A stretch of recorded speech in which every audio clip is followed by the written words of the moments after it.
actually emailed me and said that they couldn't make it. This meeting is being recorded. Okay, got it. And they would like to, you know, at least see the recording. So we'll show that later on.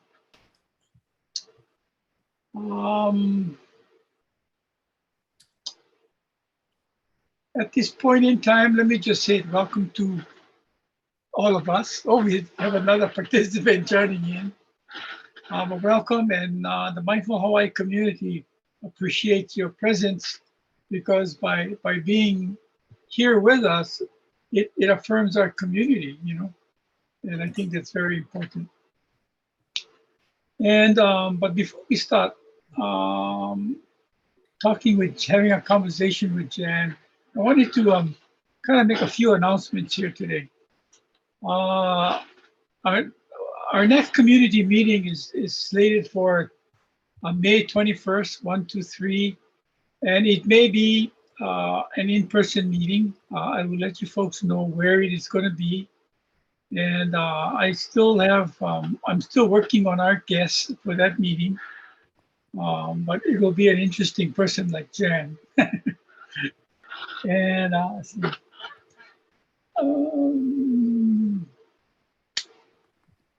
I really look forward to the possibility of having an in-person meeting, because I thought people really enjoyed the company of each other's presence. So I think if we can move to that as soon as we can, I think that would be really great.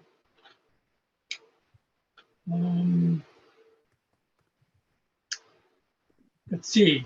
As I mentioned earlier, when we tried to film Olelo last month, Carol and June and I were powered out. We had an electrical failure, so we couldn't film anything for Olelo. So we're going to be doing that show, filming that show in May 12th, I guess. So be looking out for that. It's a really good meeting. Are you doing it with Jan in May, Jimmy? Yes, we're going to do it Monday, Jan, right? 5 o'clock. Thank you for being patient. No problem. Yeah. Arlene and Paula Allen, two of our longtime volunteers doing important work for Mindful Hawaii, will be transitioning to new residences in different locations, one on the mainland and one on the Big Island. So that's going to leave two huge vacuums for us to fill. So Jimmy, I missed, you said two. I heard you say Arlene. Who's the other vacuum? Oh, Paula Allen is the other person. Oh, okay. And they have both served Mindful Hawaii very well for many years, and they brought their respective programs along quite a long way. So we're going to be missing them, but we will have to find people to replace them. So if you know of anybody who's interested in one being our media manager, or working with someone else together, I would like to know your name. I would love to have a conversation with you. And the second person that I would be looking for is someone to fill Paula Allen's shoes as the producer for the Olelo show. And we've been doing Olelo for about 5-6 years now. And she was the one that stepped forward and said, I want to be a producer, and went for certification training, and has been handling our show for many, many years.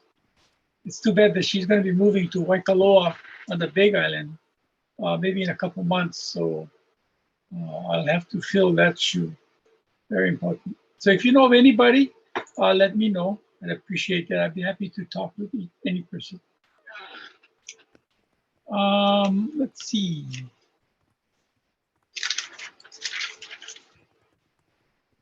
I will also put an announcement out for our search in our website, and we hope we can find somebody that way. And then I'll be making some personal calls as well to different people.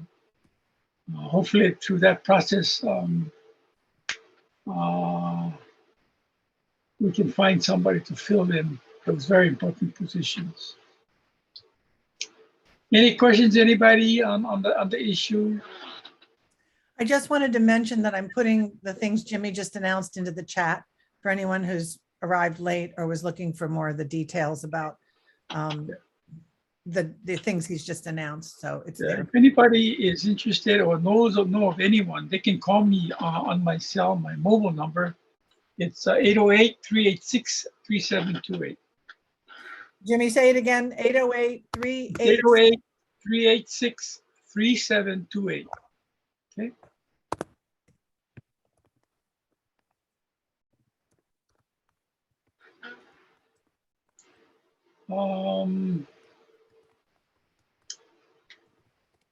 Today, I want to proceed with the program by first having a conversation with Jan one-on-one, and then we will move into a conversation including all of our guests.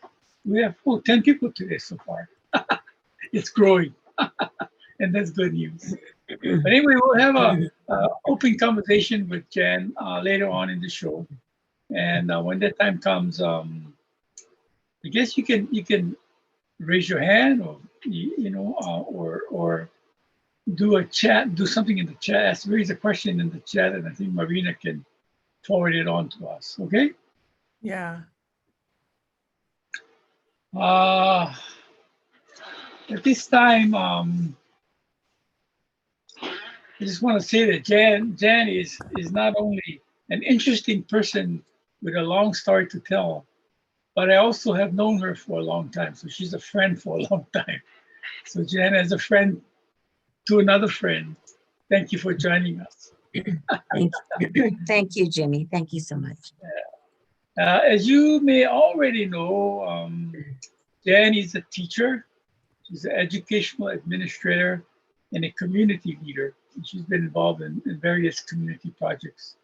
Also on the political end, some of you may know. She has a long and distinguished career with the Department of Education. And Jan is also the author of 2 books. One is called Leading with Aloha. Can anybody see this? Leading with Aloha. Did I have it?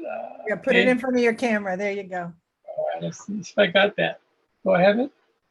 There you go. Yep. And then the other one is Educating with Aloha. I should have taken a picture and sent it forward to you earlier. But you know me, I get lost along the way. You're good. But these 2 books draw deeply from her growing up experiences, and on her hands, and her hands-on experience with both teaching and administering. And we will draw on that kind of part of the experience in our conversation. So in a moment, she will share with us some of her experience and valuable lessons learned. But let me briefly say that Jan was born and raised in Pineapple Plantation community, attended public schools in Whitmore Village and Wahiawa. She is a graduate of the University of Hawaii, Manoa. Since Jan, Aloha seems to be the glue that holds your stories together, let's begin our conversation by asking you what Aloha means to you and what in your life's experiences shaped and informs you about the experiences of the presence of Aloha in life. Thank you. Thank you, Jimmy, for those questions. As I state in my book, Aloha is much more than a word to me. It is about love and compassion, empathy, respect. And, you know, I really believe that to make a connection with the mind, you first have to make a connection with the heart. And I think I learned that lesson very well when I was growing up in Whitmore Village, which at the time was a pineapple plantation village. And, you know, we were a community all of our own. And like I said, you know, they say it takes a village to raise a child. And I really feel that Whitmore was a village that really helped to shape many of us of my generation. Our parents all worked for the plantation, Hawaiian pineapple, which later became Dole. My dad was no different from any other parents. He had to quit school when he came of age because he was the oldest in the family, and he had to help with the finances.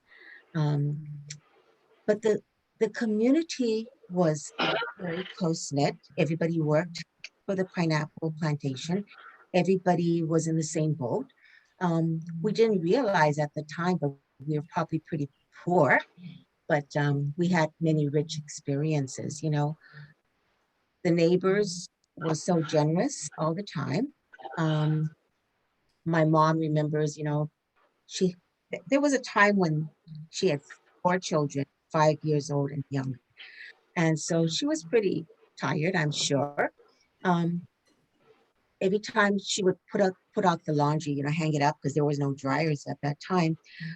If it started to rain, the neighbor would run out and collect the laundry for her. That was the kind of community we lived in. And I think the teachers at our school, at Helimano Elementary School, they really wanted us to realize that we had potential, that if we worked hard, we could we could make something of ourselves. And I think many of us did as a result. I think there was a real community there. You know, recently we went to visit Kahauki Village, and Dwayne Kurisu, who started that village with the help of many people in the community, he shared that he was not building houses. He was building a community, just like the community of Hakalau on the Big Island where he grew up. And as he was telling his story, it just resonated with me because it was a very similar experience that I had in our plantation village community. And I think that was what drove me all those years as a teacher and then as an administrator, as a parent, as a coach, as a friend, as a family member. So Aloha really did, um, it is at the heart of everything that I did as an educator. All right. Interesting you should mention Hakalau because I'm very familiar with the community of Hakalau on the Big Island. Um, I used to do community work over there with some of the village people there. And the Hakalau life and Wailea village life is very much like Whitmore village where you grew up. And I gotta say that there is this sense of closeness among people that they never forget the relationships that they forged when they were young and growing up and how it impacted their lives. And then they also in turn, many of them whom I've talked to, in fact, I've written some columns about the people that were living there, um, about how they have incorporated what they learned in life in Hakalau and Wailea into the way they live their life currently and as they were working. So let me ask you, Jan, how do you move what you learned from life there into the area of leadership and teaching? Well, I think it all comes down to relationships. You know, the other day I talked to some student teachers at West Oahu, and I said, if you remember nothing else, this is what I would tell my younger self as an experienced educator. It is really all about relationships with your students, relationships with your colleagues, relationships with the family and the community. Um, I think when you get to know kids as people, not just as a student, I think that you can make the connection that will help that child to rise to a level that they never really thought was possible. So when you know what they like, what their strengths are, what their challenges are, and you can make conversations with them, I think it really helps the child to know that their teacher cares about them. And I think that was always my goal. Students, they knew that I cared about them and I wanted the best for them. And the same goes with teachers, you know, as an administrator, um, all the people that I worked with, I wanted them to become the best that they could be, to understand that they had great ideas, that I would honor their ideas, that we could try new things. And I think that's why our school was very successful in really being on the edge of innovation um, as far as education was concerned. And, you know, I was a principal of a school on Schofield, Daniel K. Inouye Elementary School, where 99% of the students were from military police. And it was extremely important for our school to welcome every family into our ohana. You know, we had a high transition rate where 500 to 700 kids a year were coming and going at all times of the year.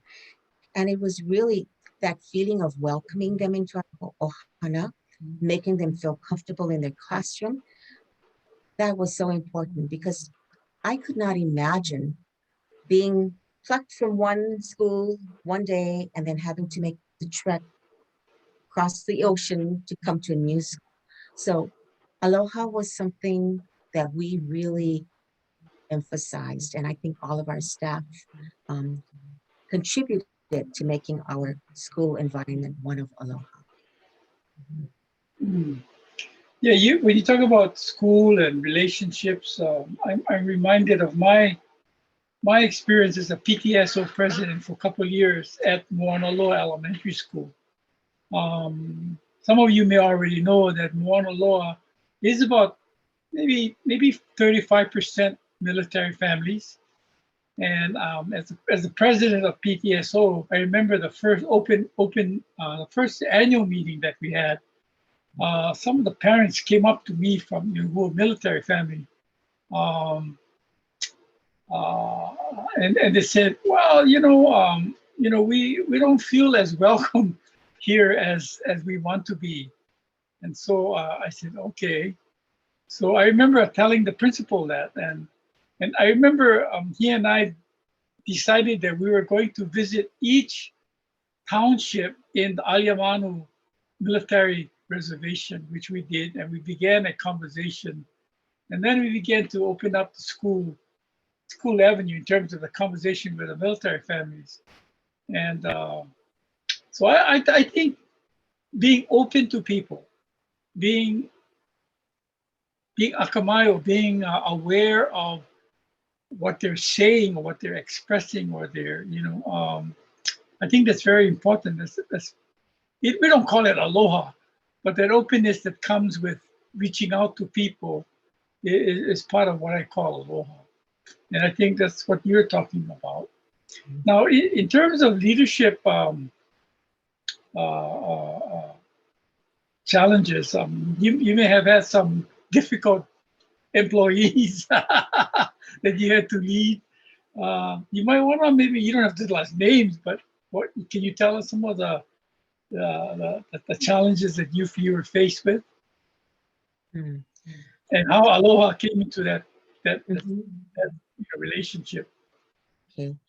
Well, I firmly believe that whether I inherited an employee or I hired the employee by through the interview process, that once they were ours, I would try to help them to become the best that they could be.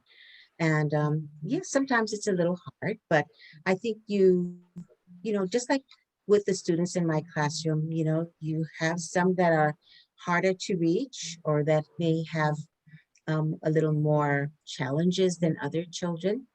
Um, with the staff, I I tried to find the good in them, tried to find what was their positive, their strengths.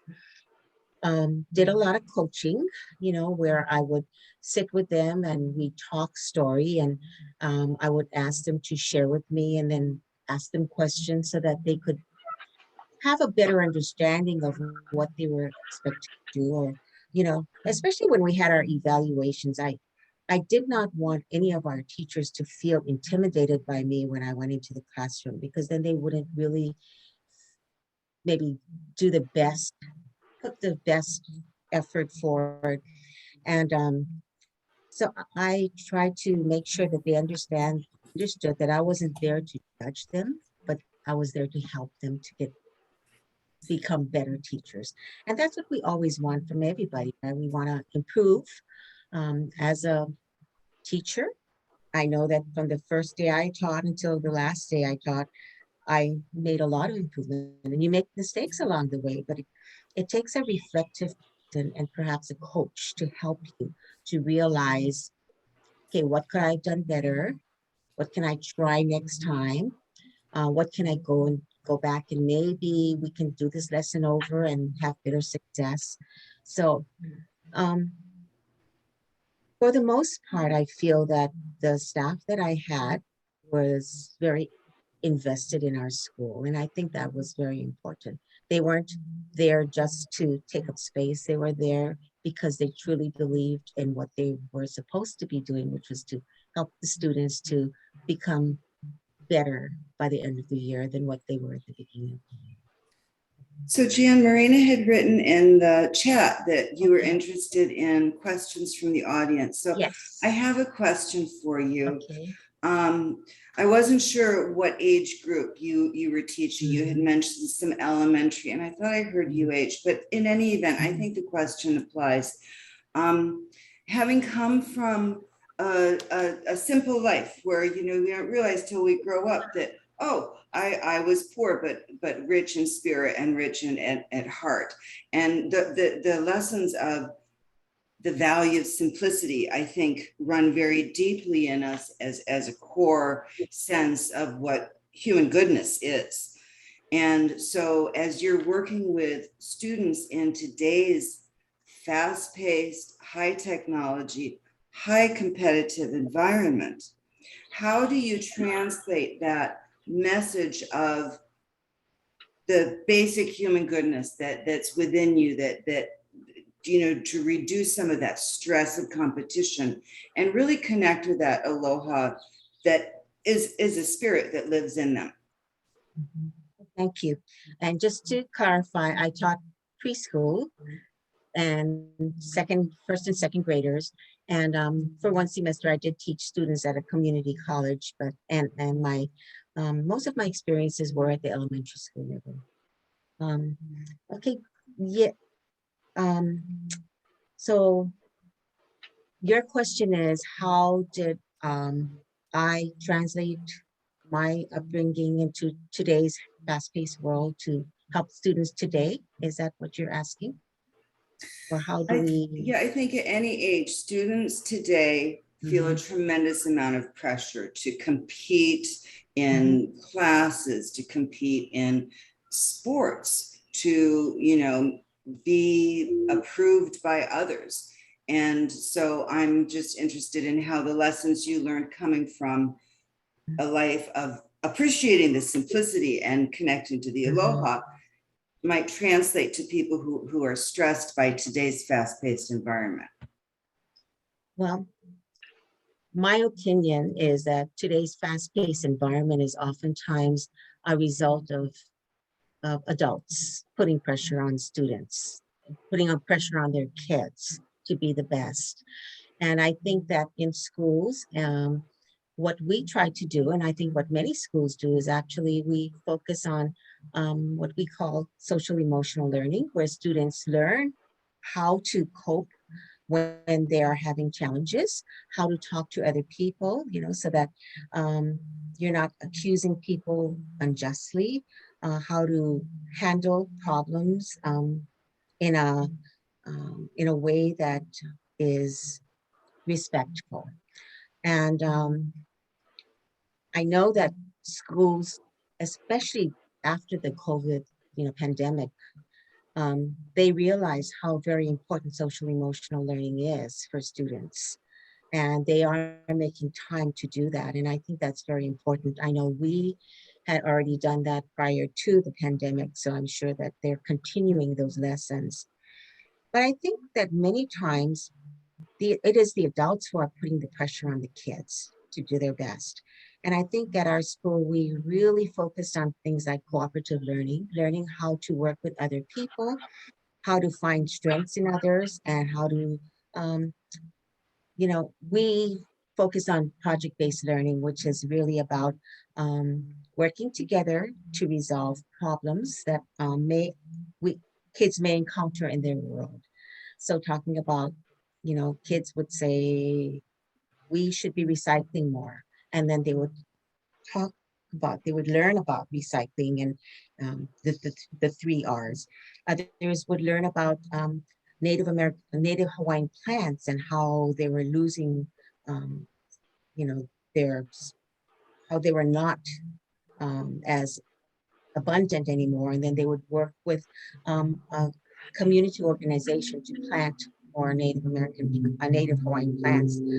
So there, we really believe, and especially living in Hawaii, we have this opportunity because we're on an island in the middle of the Pacific. We don't have opportunities to borrow from other people.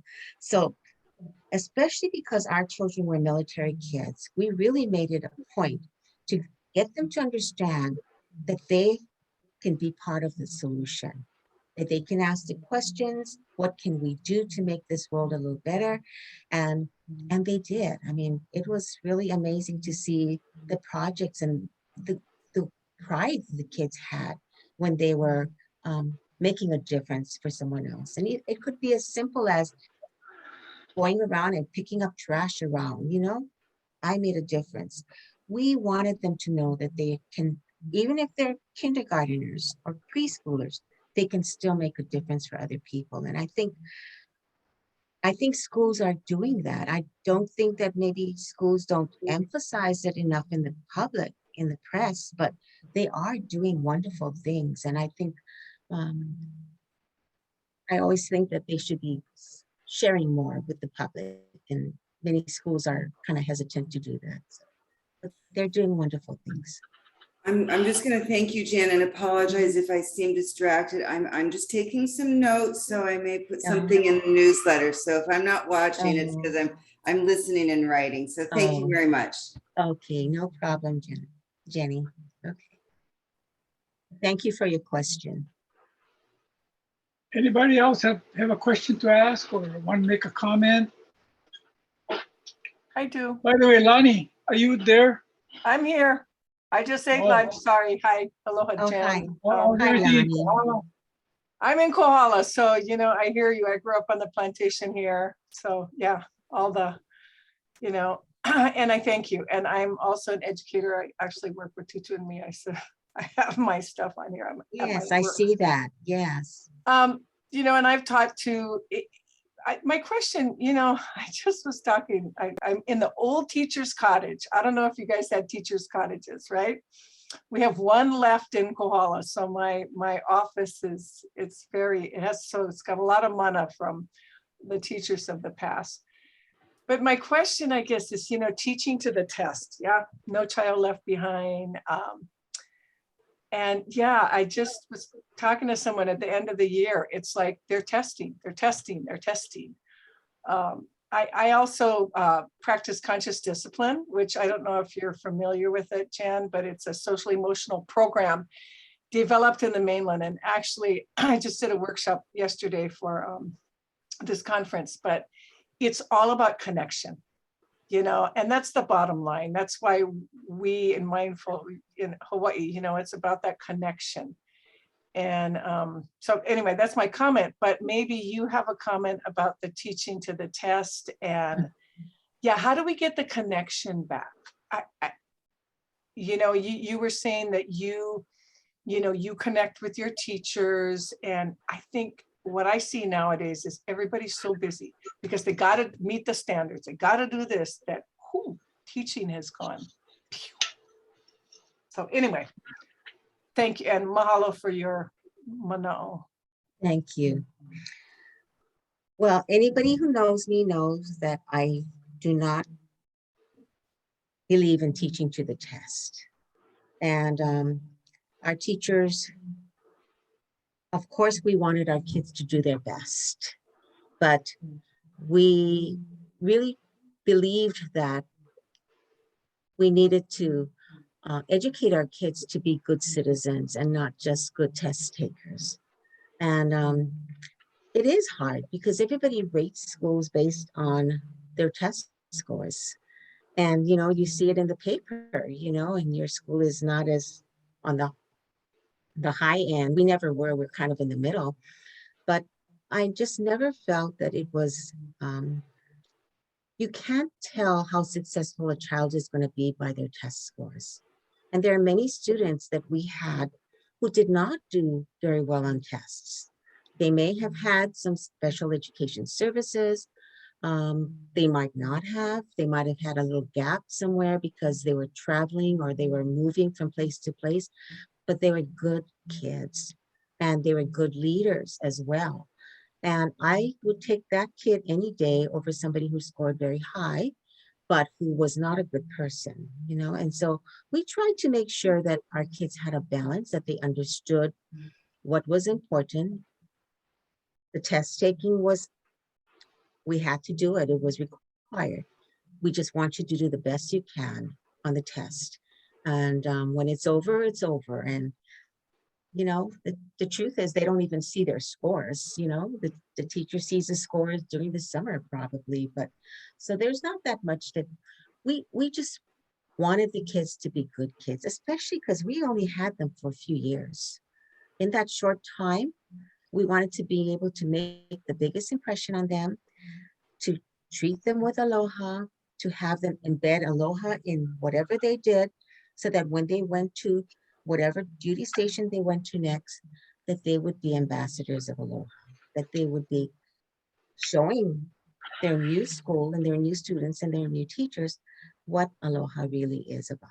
And that was our goal for our students. And it was not to have the highest test scores. And I can't speak for other principals because that's not my school, and but for us, it wasn't the most important thing for us as a school. Yes. Thank you so much for your sharings. I was wondering, given that your experiences were largely with early elementary, preschool and early elementary, I for a short time taught middle school. It was my first, that was what my degree was in, and my first love work that I loved. And I remember thinking how I wish I had more chance. I wish we had some control over what happened to them before they got to us. And then we had some control over what happened to them when they left us, right, on to high school, which is such a big transition from middle school to high school. And I'm curious, when you think about what you believe and experienced about teaching and leading with aloha at those early elementary ages, those are really different kind of school organizations, and the kids are different creatures, in high school in some ways. But when you look up line toward graduation, what in your mind would be the most important thing that you wish would be different in the way we currently are operating at the middle and high school levels, when you see what's possible in your experience at the elementary level? What fails to translate in a way that would be optimal for kids and for the system, that you wish, if you had a magic wand and could change something, what would you change at that upper level? I often think about how it should be. And schools have not really basically changed in all the years that from the industrial age. I mean, it's still K-12 and then college afterwards. It's you go through the grade levels, you take certain classes along the way. And I think that the way that school is run is not really conducive sometimes to enabling the best type of learning to occur. I think kids need more time. I think that I don't see why we can't have like a teacher teach 3 grade levels and she teaches the kids as they move up. Because I think, can you imagine a job where you have to change your boss every year? I mean, that doesn't make sense, but that's what we do to our kids in school. I really believe in whole child learning, in kids following, finding their passion and being able to be the best they can be at that, at that particular time. I went into early childhood education because I wanted the kids to have a good start. I wanted them to love school and hopefully it would carry with them throughout. And I had good school experiences, but I look back at my experiences in school and I think, okay, I took all those classes, but how much of it do I remember today? And I think that's why we as a school went towards project-based learning, where kids really have to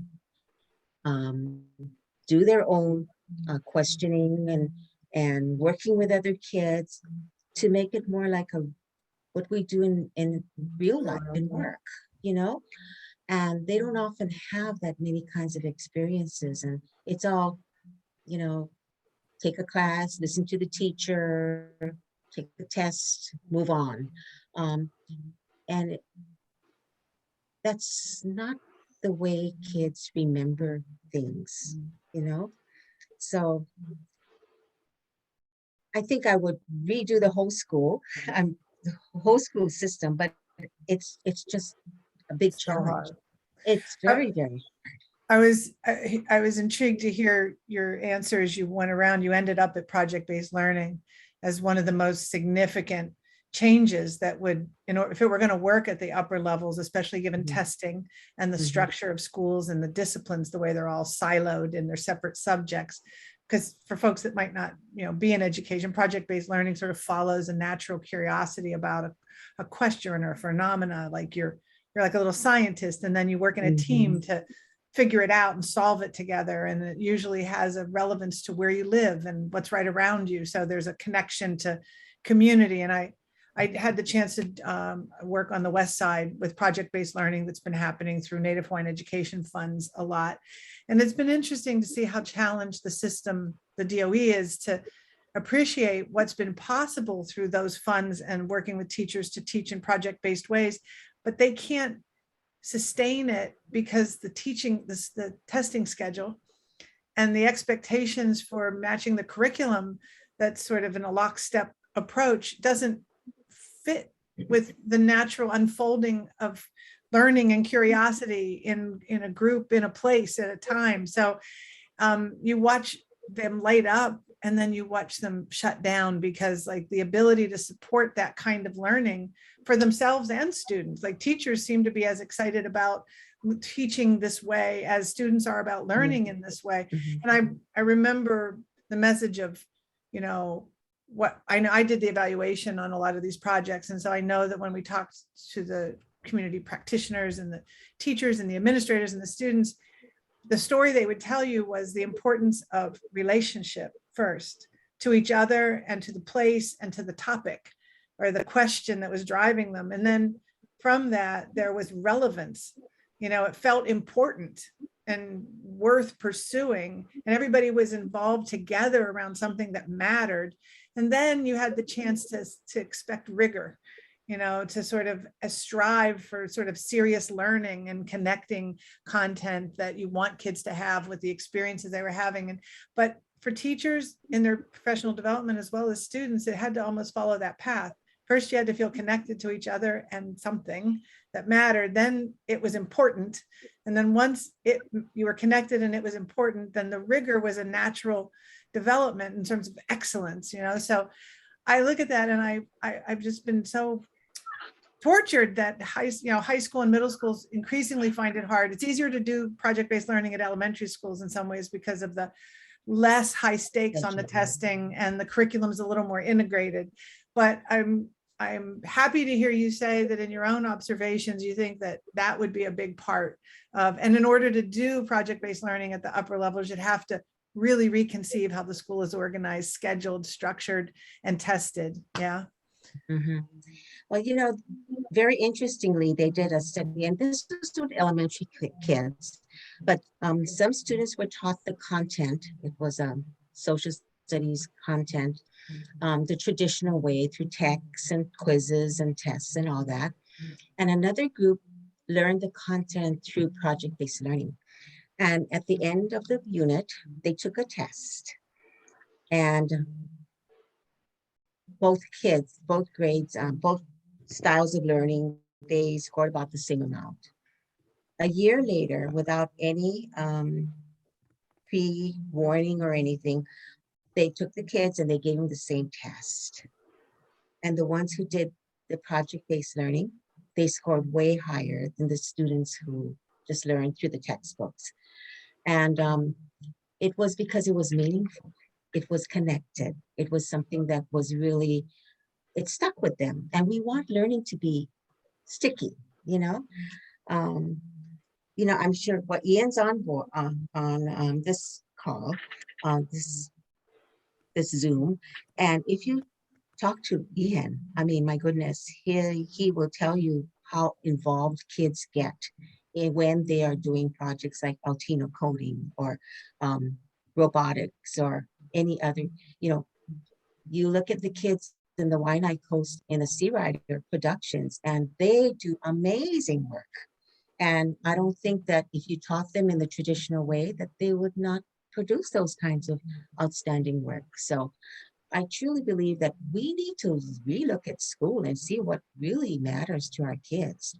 And we need to start making changes so that they can be active participants in their own education. Thank you for that. Jeannie, you have your hand up. Hi. I was just going to comment. There's, when I was, at the College of Ed, I think over the years and since I came to Hawaii, there's always been introductions of new pedagogical techniques and approaches to schooling, project-based learning, another social emotional learning, peace education, for example, even, and several introductions to new approaches to education, which definitely challenge the traditional approaches. But in Hawaii, I found that, and we would get this from students who were teachers because they had to go out and do their, I guess, not apprenticeship, but sort of like their teaching in class hours with the teachers who are at those schools. And often what would happen would be that the structure of the schools and the teachers who were the mentor teachers there were very traditional teachers. And the social culture of the school was very traditional in its administration and how things would go. And all that they learned could not be put into practice. And all that they learned was not, in fact, approved of in a way by many of their mentors. They would get downgraded, I'm afraid, or not good marks if they tried to introduce them to things. So I found this, very disturbing in the sense that it seems to contribute to this very traditional bureaucratic type of, autocratic almost structure that exists in Hawaii. But outside of that, there's a lot of been in isolated cases, I think, where teachers, and I wish Eileen and Marion were here, for example, they've been teaching mindfulness classes at a school here in Kaimuki at the elementary level. And I'm still working, I'm working now with the Hawaii Friends for Restorative Justice, and we do peace gardens as well. And so we had some after school classes, and so we would do mindfulness, even yoga, and this is with elementary school children.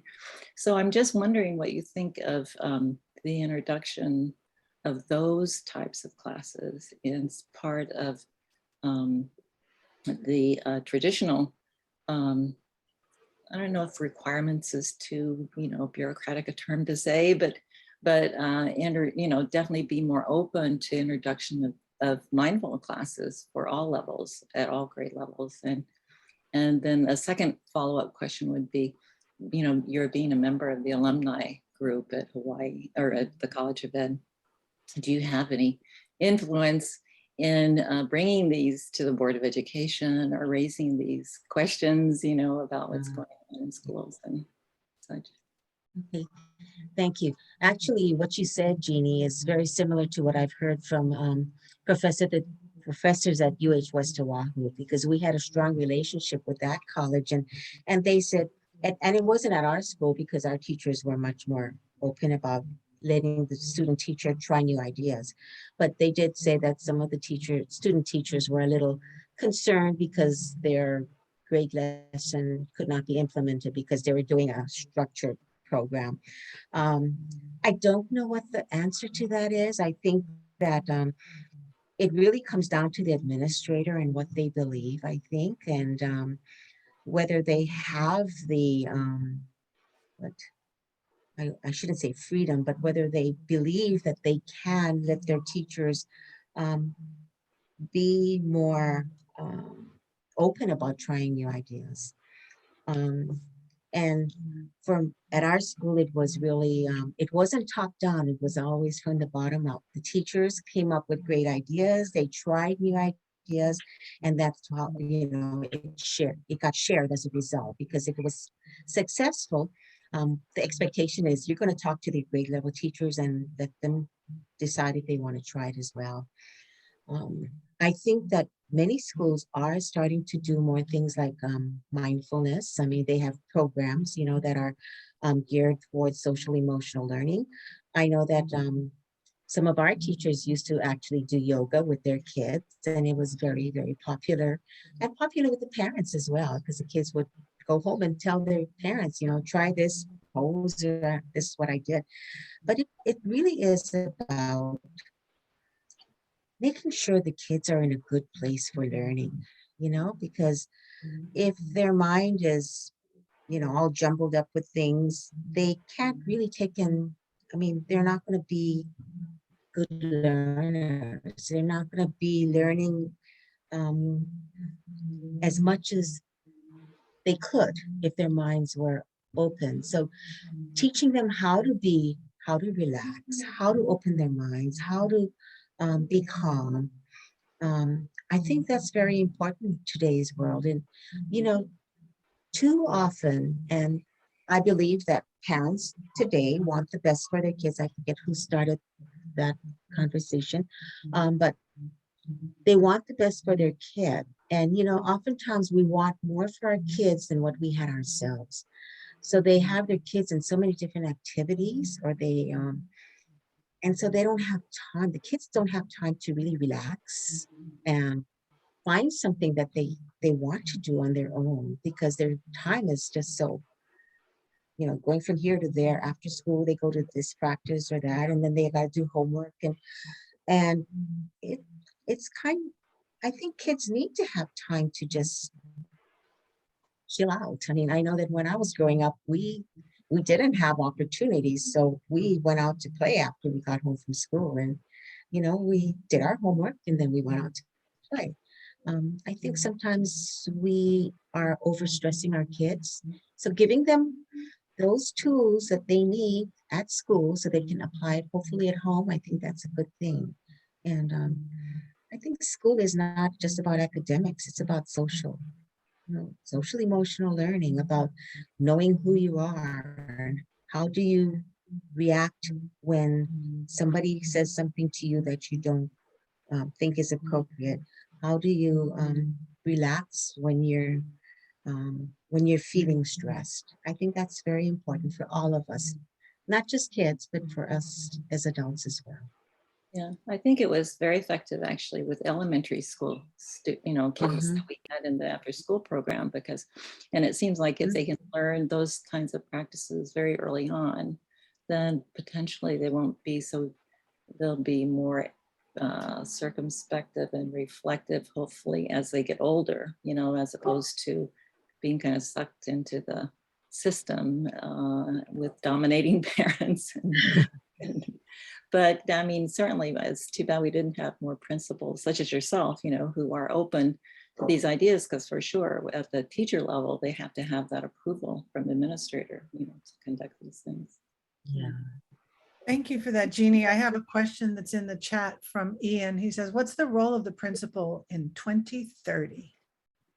Oh my goodness, Ian. That's in 9 years, no, 8 years. Ian, I'm really concerned about the role of the teacher. in 2030, actually. You know, I think as the longer this pandemic went on, the more educators were leaving the profession. And I am concerned about the state of schools, you know. I don't know what school will be like in 5 years, let alone 10 years. But I'm hoping that the principal will be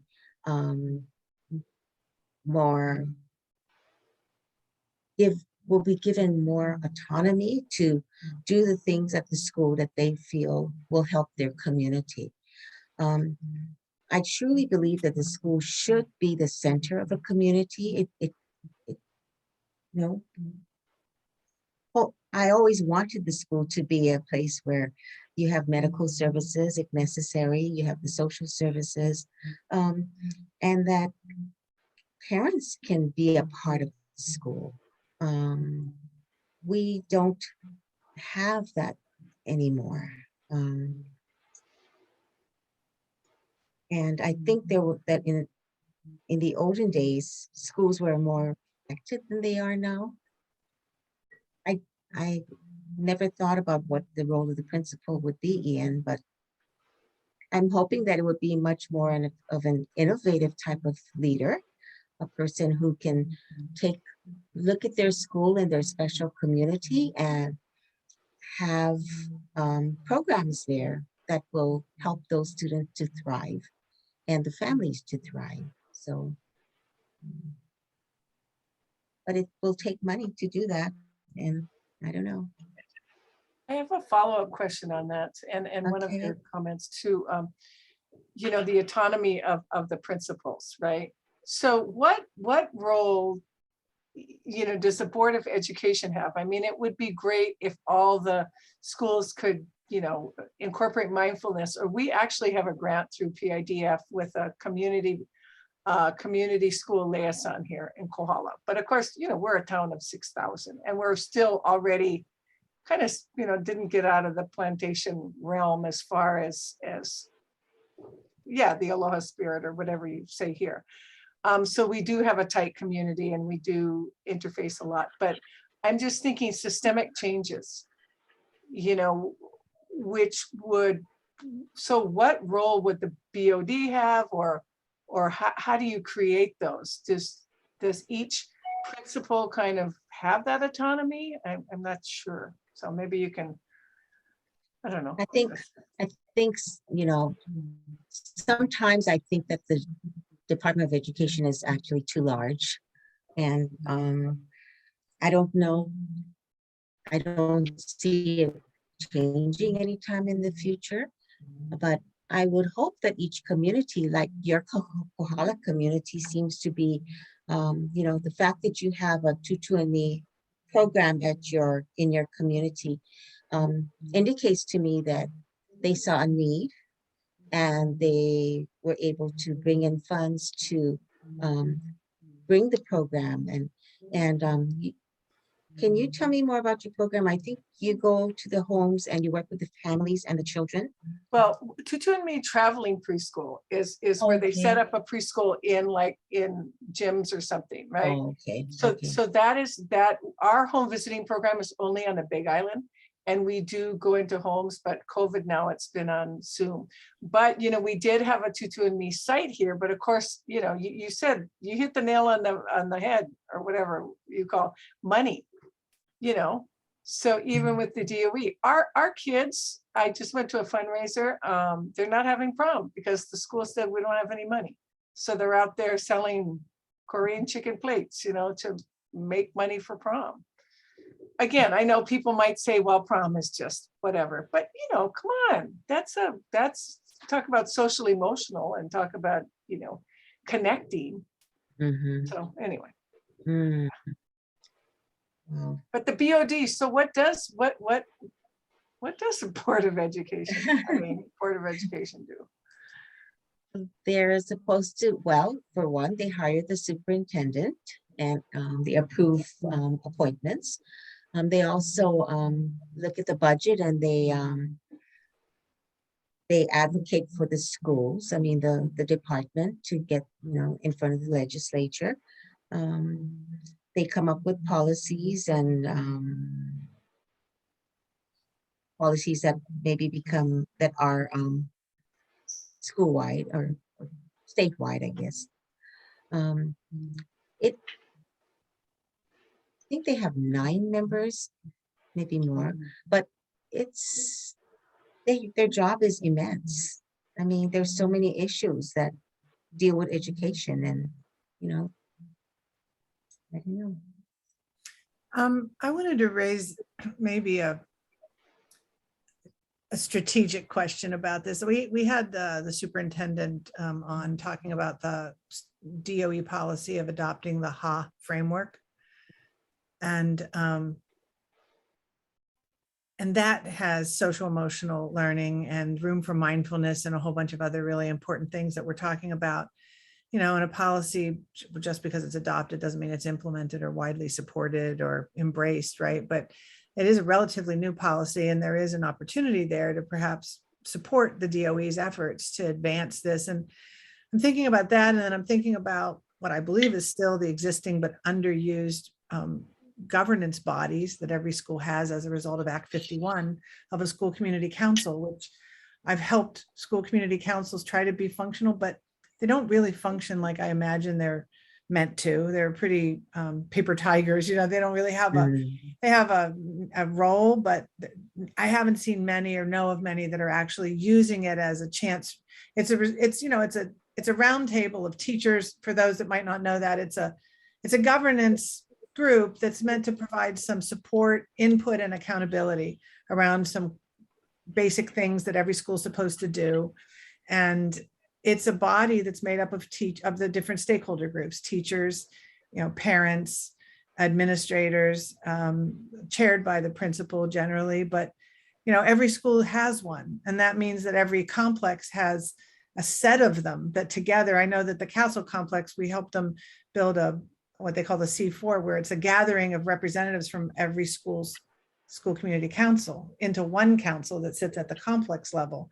And if those structures were given more muscle and a purpose, like if the community or parents or others wanted to advocate for social emotional learning or project-based learning or those things and wanted to use the school community councils as a place to raise those conversations and to advocate for things, I wonder, with some state level policy at the board and some activism at the school levels around people giving voice to certain things that they'd like to see happen, if you maybe couldn't create, I don't suspect it would happen without a lot of pushback or challenges, because I'm not even sure people know that school community councils exist or who to talk to about getting something taken up in that body, but they exist. They are the result of state law. It is there. And that policy has just been adopted for the HA framework, which provides a context of support for all of these things. So maybe there's some, I'm just rabble rousing, but maybe there's some organizing that could happen to create an organic groundswell of effort to bring to bear on these concerns. Just a thought. I don't know. What do you think about that? Does that have any potential in your mind? I wish I'd known about that Castle complex and the representative from each school. Because generally speaking, I think principals from complex areas meet and we kind of talk about commonalities or programs that we might follow or getting grants for the complex area. But I really like that idea that Castle has done. And I know that Castle still has the performing arts program that is so very, very successful. I think that every complex area could find their niche if there was an organization like that. I wish I had known about that when I was still a principal, because I think that we could have done something more if we had known about it. It's kind of like bringing politics to education for its most positive purpose, right? To organize energy and voice behind things that matter, and then creating pressure against status quo, right? Because that's how things change. But I'm wondering if we don't have some apparatus that's lying around that isn't being well used, that maybe, and I wonder what you think about that. Do you know about the HA framework and whether or not you think that's moving in the right direction? I am familiar with the HA framework because it did come out when I was still a principal. I think the problem with that is that there was very little training or, for the schools. And so everybody kind of just trained in the way that they thought. And it needs to be more than that. If that's going to be something that's going to drive all of the schools, and the state needs to come out with something that's a little more where everybody kind of talks about the framework and what does it mean for your complex area? What does it mean for your school? And so I don't think it was rolled out as well as it could have been. Right. And that's The same is true of Act 51. So I'm saying like these two things aren't necessarily being well used and won't produce any real effect, but maybe they could be used to sort of reignite them in a way that could be used to these purposes. That's a great idea, I think. And you should mention it to other people. Write an article. Send it out. I know for our school, Simple beat to write an article. Huh? The community, the school community councils too is I was serving them a long time ago when my kids were growing up, but now it gets back to economics. Everybody is so busy trying to make a living. And a lot of times the people who really should be on the council can't because they're working. And I know with our councils, we have kids, because after all, you talk about that connection. What is that council for? That council is for the kids, so why don't we hear and I don't know, do all council have kids on them? Because I know we do. Yeah, you have students. There's the community side, which is the parents, community member, and students. And then there's the school side, which is the administrator, teachers, and what they, like EAs or custodians. So the non-certificated employees. So, and it has to have an equal number. So you can't have 5 here and 10 here. Right. You have 5 and 5. So, yeah. And even with the school community councils, I think some of them probably are doing a better job than others. I think that our council opted to do virtual meetings because we weren't getting and in the beginning, we had a lot of turnout, and then after a while, the parents stopped coming to the meetings. So we decided to have virtual meetings through Facebook, and that was really very successful because you could stay at home. I mean, you don't have to find babysitters for your kids, and even after the meeting was over, they could still give us input. And we had and I think that we were probably the only school that was doing that. And now that after the pandemic, all the schools had to actually go to virtual meetings. So we also had a survey that the school community council came up with every year, and we would survey the parents and get their input about what was good about the school, what did they think we could improve.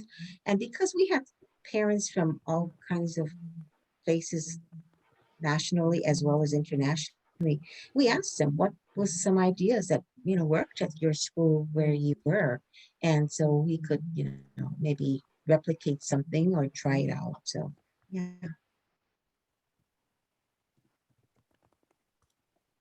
But Maureen, I think you're definitely right that we need a little more involvement and input from the communities. Yeah. I mean, as someone who's been a consultant to education for a long time, I guess I would say my experience is that given the things that Lonnie was just saying about how tired people are and how stretched they are, and sort of the effort to be involved in these kinds of volunteer-based activism, even on behalf of the kids in schools. That's a super challenge. And then add on top of that, that the DOE has not demonstrated an ability to change easily. So it involves a fight. It involves, even if it's a good fight, a healthy fight, a necessary fight, it involves a kind of energy that a lot of people just don't want to put into their free time. It's controversial. Change is hard, so pushing on the system to do what it has proven really challenged to do forever is not going to happen without real muscle and sustained muscle on it. So I don't know where you get the will to make the fight that's needed to make those changes, because I've never met a place more concerned with its kids. And yet the fight for those changes is going to involve some bumping up against some culture and some economics, that make this very, very hard. So let me ask you a question, Marina. You know that castle complex, the group that consists of members of every school? Yeah, Castle So- Complex Community Council. We called it the Okay. C4. Okay. Do the legislators from that area, are they part of that? So there were, I guess there's a body, at least when I was last involved, they may have made some changes to the protocols, but there's a representative from every school, and then there are open seats for business, elected leaders, higher ed. I think there were sort of 3 related open seats for the public to be part of it, and then students as well. And and the idea being that, if you could get agreement across schools, you could do things more easily, complex wide, that were of concern to everyone in the complex. But you could also speak with a more, as you can hear, I'm a bit of a political organizer. You could also speak with a stronger voice to the system, Yes. because it wasn't just the superintendent standing alone, or it wasn't just a complex area superintendent standing alone, or it wasn't, the high school, it was all the schools in this complex. And it seemed as though if you could do that, you could force the DOE to have a different kind of consideration about how you roll out Act 51, or what kinds of support is needed for the HA framework to be a successful policy. Like you didn't have to just be in the just receive what happened. You could shape what happened by having a seat closer to the table. But again, it takes time, people's consistent engagement. It takes a certain quality of interaction so that people keep wanting to be there. I think going virtual is a real possibility. I mean, it's nice when people can gather at certain important times, but it's easier for many people to participate if they don't always have to be coming out to a meeting. So I think maybe some things are possible post-COVID. And frankly, because conflict is an opportunity for positive change, the fact that we are in such a crisis in education and we've lost so many educators, the desperateness of some of this is going to be an opportunity to challenge the system in ways that it has not been willing to negotiate with its public before. And I see this as a critical moment. If you can activate people of good intention to speak up, you could build back better this time.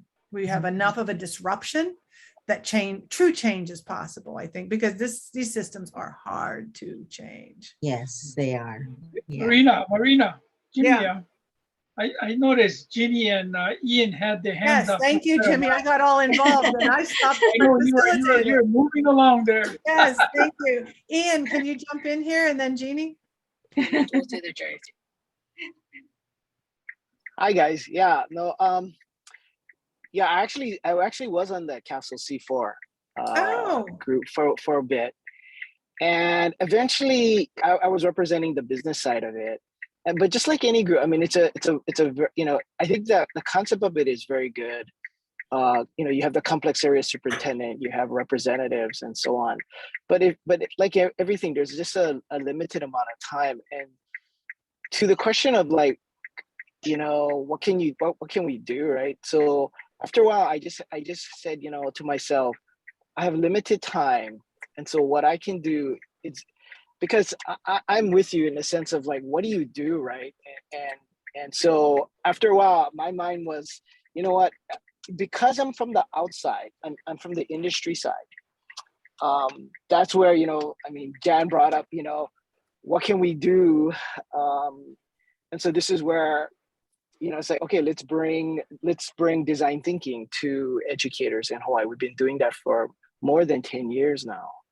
Or let's expose students to critical thinking through computer science, right? Or something, it's like, just, part of it is jumping in to do something, right? In any small way that we can. I think that eventually became my thought of like, I can be a part of the C4 and we can talk about these things, or I can try and actually do something. And that's really what eventually came out of, I guess, out of years of watching and seeing what was happening. Is like, let's just run some experiments and let's see what we can do. And I think that's kind of, one way to, I think, support education. Anyway, so just some thoughts. And Jan, really enjoy hearing you speak. I've been wanting to join in on one of your sessions, so I really appreciate you doing that. Thank you. Thank you. And Ian, as I said, he's probably one of the most supportive of our public education system. He has so many things that he has started and the thing is, you can start something, but if there's no way to keep it going. But I think, Ian, you've built capacity of the schools, and so that's why it's continuing to this day. And I think that's really, you have been a big partner in the Department of Education. So thank you. Thank you, Ian. Jeannie. Yeah, I just wanted to comment on the HA framework that you mentioned earlier, because when it first came out, I think, it's interesting. I mean, Hawaii is such a multicultural society and always has been, and touted by many as such the whole thing that's all valuable about being here and living here. And in a way, the HA framework really focuses more on kind of Hawaiian local values, which I'm not criticizing here. But I think the idea of, once again, uniting the local with the global and seeing it perhaps in that light, so that there's a lot of discrimination that continues in the schools, especially against not only the disadvantaged and the poor communities, but racial discrimination that you find. And I think sometimes perhaps maybe teachers don't embrace the HA because there is a focus more on the Hawaiian values. So I think in a way, my question is, why is it that the schools don't enlarge their perspective more by embracing, in fact, more of a universal, even United Nations peace values or global values anyway, that are truly embraced by schools, so that everybody is acknowledged and recognized, and that students of all racial backgrounds truly are equally treated, besides paid attention to, and the attempts to develop their potential. Because in the traditional model, you definitely have these class and social class differences, economic differences. And that's really what is the demise, I think, of the school education system, in the progressive sense of the word. So that's my just 2 cents on the HA framework. I certainly am not speaking against it. I wouldn't want to be seen as someone in that light, but at least there are certain limitations, I think, about it, which the school system needs to address, as opposed to saying this is the framework that we should all be adopting. Because it definitely is exclusionary of many groups who, think, well, that's nice, but I don't identify with that. Jenny, thank you. Thank you, Jeannie. Jenny.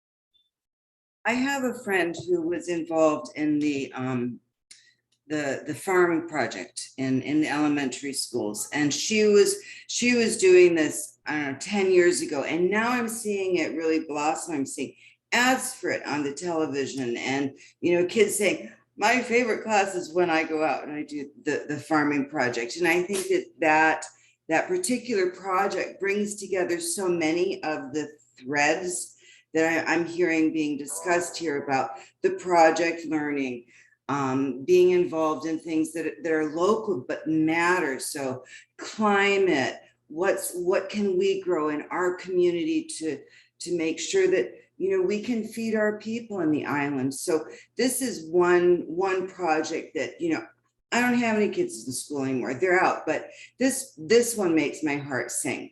And I think that it ties together a lot of the threads that I'm hearing discussed here. So I wondered if you might say something about that project. Well, we had a huge farm garden. We didn't call it a farm, but we had a huge garden at our school. Different teachers undertook it. It was their idea, and it really was one of the best projects I think that we ever could come up with. The kids loved it. The parents loved it. And you're right, they learned so much. I mean, it's not just about gardening. It's about learning about the soil, learning about what grows. It was integrating language arts and math and social studies and science and art. And the kids would sell the, you know, they would sell the vegetables. They would market it. There were so many possibilities with the garden. And I think that many schools now are starting those gardens, and there are foundations like the Kukua Foundation that really helps them with grants. I have not heard of any teacher applying for a Kukua grant, Kukua Foundation grant that has been turned down. And so I think you're right. I mean, that is definitely a great project. And I think many schools have seen the value. I think one of my favorite visuals that I remember is walking out of my office and seeing all these parents lined up in the hallway with their cameras, and they're taking pictures of their kids because their kids were busy, you know, tilling the soil or whatever. And they said they never had that opportunity before. So I think that it makes the kids much more aware of the issues that we face with food. And I think it's a project that is not just popular here, but is popular in other parts of the United States as well. And as you say, you know, food shortage, and that is such an important issue for us to, if we can get the kids involved in it, I think that's wonderful. Thank you. I wanted to check, Ian, is your hand still up or is it newly up? No, sorry, I gotta take my hand down. Okay, and then Lonnie, do you still have your, is this new? Please, go ahead.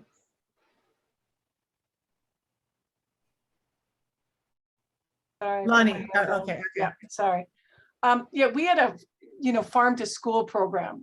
There was a pilot program here in Kohala, and they brought this guy over in the cafeteria.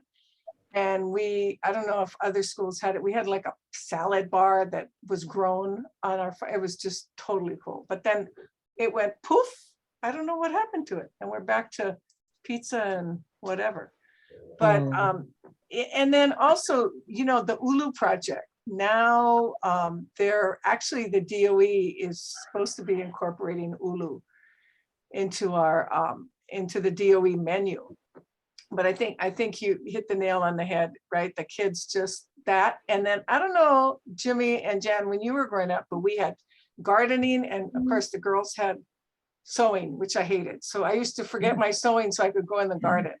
And 4th and 5th grade, I mean, that was it. And I think getting back again, we had our FFA in Kohala, Future Farmers Association with David Furtis, was huge in the whole state. And now it's coming back, you know, so those are the kinds of programs too. You know, you talked about the kids that don't do well on tests. I taught a STEM program in 5th grade with energy. And we would go to all the schools on the Big Island, and, you know, the GT kids would just cry because they couldn't put together these circuit boards. You know, and I would tell them now, you know, maybe you know how it feels when he doesn't do well in his test. And of course, all the SPED kids would just put them all together, you know, all the hands-on, I'm not saying SPED, but all the hands-on kids. So that's the other thing, you know, where are our kinesthetic, the 3 modes of teaching. But yeah, we can go on and on. We could, if we could just have the DOE be here and go poof. That's why we got to be mindful. We got to set that intention. Yeah, thank you, Lonnie. Jeannie, do you have your hand up again? Yes. So just a comment, a little background on the farm to school movement. So I was involved in it actually when I was in the College of Ed. And it started out with just a few professors who were interested in sustainability movement at the time, like in the early 2010. And the reason why it didn't get into the schools, besides it being quite a project, that a teacher or a school adopts, is because not only of funding, but it was just too not on anybody's radar. And it teaches so much: social emotional learning, social relationships, the whole gamut. Peace gardens, which is actually where I started my first interest. But the way and why it's so popular now is because the sustainability movement grew in Hawaii. Agriculture suddenly became important. The true idea that in fact Hawaii needed to become more self-sustainable and independent because of not only the cost, but because of the challenges through land grabbing for building development, etc. So that's really, it was almost because of the historical circumstances which enabled it now to be very influential, I think, in schools and be able to get state and federal funding to support it and a number of programs. So it's a great program for sure. Thank you, Jeannie. Jimmy, I don't know, this is not my kuleana, but I know our meetings often run 1 to 3, but I wonder if 2:30 might be the right ending time for us today. And if that's true and others would agree, then I was wondering if we might turn it back to you, Jan, for thoughts you're having about what you came here to share with us, given the conversation we've had, and then back to Jimmy for closure. I don't want to dictate that. I don't know how to do this in front of everybody all at once, but it feels energetically like that might be. Is that okay? I need to leave at 2:30, but yeah. Okay. Yeah. So if nobody objects, let's do that. Before we bring Jan on, let me just kind of respond to what I thought I heard from Jeannie Lam about the HA framework. And I think she has some very important points that she made there. And I think, to me, when I read people like the Dalai Lama, he recognizes that we live in a very pluralistic world, and very much it's diversified in many ways. So we need something that reaches across all ethnic and national boundaries. And one of that is, he calls it the secular ethics. And so in the HA framework, I think there also needs to be a place for discussing basic human values that reaches across all lines. And I think it has to be framed that way. Because after all, in Hawaii, we live in a multicultural society. And I think we need to recognize that. And we need to reach out to people, not just by their particular ethnicity or culture, but the idea that we are all fundamentally, underneath it all, human beings, and we share that in common. And that has to be the lesson that we teach, I think.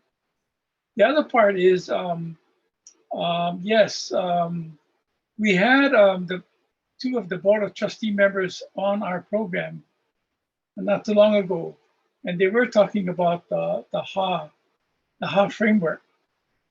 But those 2 people are actually going to get off the board soon. But I, for one, acknowledge that when you want to change an institution, there has to be some level of organizing. I don't want to call it political organizing, but it has to be social organizing to change the policy direction of institutions. And I'm hoping that Mindful Hawaii embraces that as an important feature to what we need to do to move mindfulness, not just the practice, but the idea of a multidimensional, multicultural value system that we want people to incorporate. If we can do that, it'll be great. But it requires people to come forward and say, I want to be part of that action. Can I add something, Jimmy, just real fast, because I know you want to close, but I think it'd be interesting if we had a town hall meeting, which actually brought the people we've been talking about and these ideas together on PBS, you know, that they've really had on all these other topics, but they haven't had one on education. And then you have to, you know, question, well, who do they usually bring to these meetings, which aren't people who are doing, you know, these other more contemporary things. But, you know, if you could arrange maybe Jimmy to go to one of the. We'll talk about that. Maybe we can use our leverage to maybe move something along. And the other thing is that we talk about PBS. I just happened to watch their corruption program. I think that they had not about a week ago about corruption, and every one of them knows better, but they keep talking about changing regulations or creating guardrails against people acting corruptly. But they never talk about the fact that corruption is a basic human thing that's in everybody. You know, and given the right incentives, they will act that way. So the point is, I'm saying, how do we begin to address the question of how do we teach people about the dynamics that they're experiencing in life that allows them to make better choices? Not just a choice, but what they mindfully become aware of that's happening inside of them. And I think that's very important. And that's what we need to work on. I'm usually not very talkative about these things, but I certainly got excited for a moment. And Ian, Kitajima, are you still there? Ian. Yeah, Jimmy.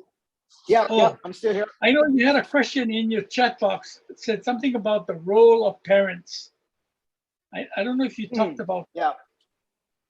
You want to say something about that? And the role of principals, and we spoke about.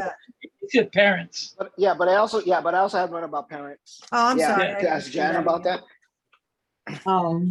Okay. Well, like I said, I think that parents are very important. And as a Head Start teacher, we were encouraged to bring parents into the classroom to be volunteers because, as we said, they're their child's first and most important teacher. And they're going to be there. They were there when the child was born. They're going to be there after they leave your classroom. And I always felt that as an educator, we need to look at a triangle with the kid on the top, the student on the top, and the parents and the school on the bottom. And we're there to support the kids. So having the parents as involved in education as we can. I mean, I know that in the elementary years, many times they are there. I mean, we had, we transitioned from the traditional parent-teacher conference to student-led conferences because we said the students were the most important part of this triangle. It is their education. We are there to support them. So the child would talk to the parents and the teacher about, show them the work that they were doing, what they were proud of, what they might improve in, what goals do they have for themselves. And then it was the teacher and the parent who would help support the kid to get there so they could be the best they could be. Elementary school, we have a lot of parent input, a lot of parent volunteers. It gets less and less once they get older. And I'm sure that's how most schools are. I think by the time they get to high school, they're mostly there to go to sports events or concerts or things. They're not actively involved in the school, but I think all parents want the best for their kid. And so we need to find a way to make sure we get their input as well. Good. Just one comment about parental role. And I think parents need to be trained as well, not just the students. And I believe that there's a place for mindfulness in parent education, if you ask me. Because the way if parents can change the way they think, it will certainly add to the revitalization of education, if you ask me. Mhm. I don't know what they are in particular, but I think we need to look at that question. And the other part is, aloha means being open and welcoming change. And I remember when I was PTSO president at Mauna Loa Intermediate School, and when I used to go around to talk to all of the parents at the various military villages, the one complaint that I always get at every meeting is that they're upset about their kids learning how to talk pidgin English. I mean, without fail, every place that I went, there was that comment. And they used to get this actually from the pipe, the military pipeline, if you will. They would get it through the pipeline and say, "Oh, I'm coming to Hawaii. We got this. The kids going to be exposed to pidgin English." But then I remember when I sat down with them and when we sat down and talked, I asked them this simple question: have you ever observed your children speaking English, speaking pidgin English in one instance, and in that same moment, they turn around and they talk perfect English to you? But what does it tell you? It tells you that they have learned something about a culture that is something that they have sort of embraced, but it's really not part of what they do all the time. They can do both. And learning about culture is very important. And all the parents they were silently listening and they said, "Oh, yeah, I never thought about it that way," you know?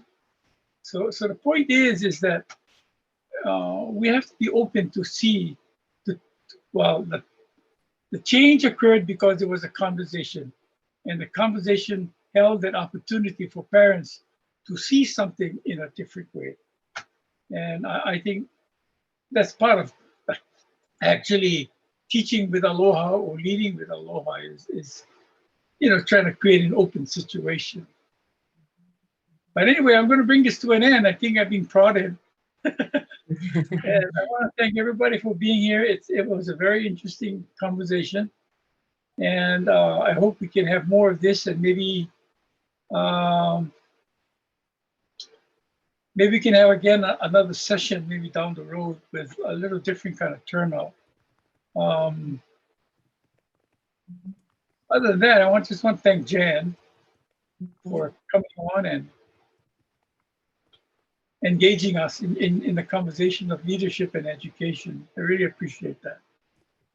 And thank you again for inviting me and for your wonderful questions. It made me really think, and I have a lot of hope for our education system. So, but thank you very much for your ideas and your questions. And Jan, yes. I just wanted you to know, we'll put links to your books in the article that we'll share in our community newsletter about this session. Okay, thank you. Okay. Thank you again, Jimmy, for inviting me. Thank you. We'll see you tomorrow. No, Monday. Oh, Monday, yes. Yeah. Okay. And Ginny Lam, maybe we gotta talk story about your idea. Now that you mentioned, I'm not gonna let you get away with it. Have lunch. No, Everyone. Okay, thank you. Aloha, everybody. Aloha. Aloha. Thank you. Thank you so much. Aloha.